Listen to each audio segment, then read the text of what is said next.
Rasizmus. Bohužiaľ sme svedkami na Slovensku toho, že rasizmus ďalej prekvita.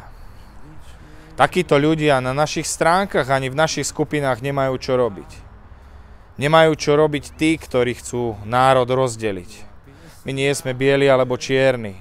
Sme ľudia s dobrým srdcom, ktorí si idú za svojimi hodnotami, tradíciami.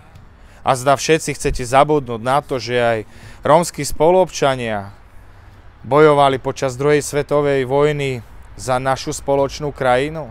Že je to taktiež ich zem ako aj naša?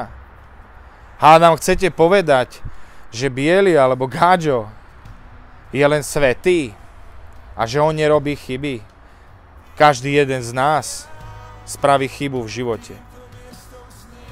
Ale vtedy sa stáva chlapom alebo človekom, keď si tú chybu aj prizná. A aj biely narobí veľa škody. Keď idete odsudzovať ľudí z rómskej komunity, si ich odsudzujte, ale nie u nás. U nás ľudí nerozdeľujeme.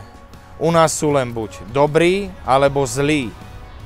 Ľudia, ktorí si vážia svoju krajinu, svoj štátny znak a svoj štátny symbol, alebo ľudí, ktorí si nevážia túto krajinu.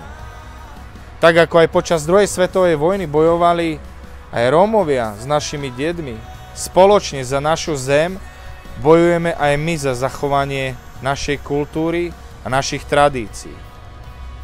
Takisto spoločne súčasťou našej slovenskej kultúry je aj rómska kultúra, rusínska komunita, kultúra, pravoslávna cirkev, katolícka a tak ďalej a tak ďalej. Všetko je súčasťou našich kultúr a našej histórie.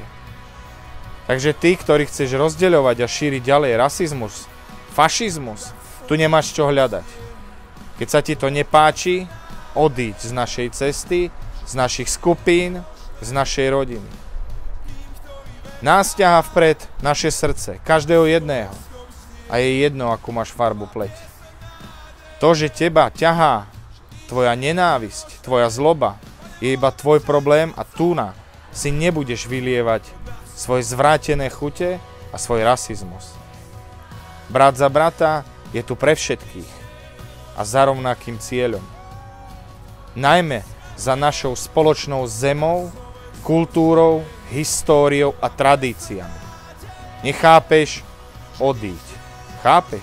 Zostaň, budeme len radi, že budeme pribúdať a budeme každým dňom silnejší a silnejší na našej spoločnej ceste.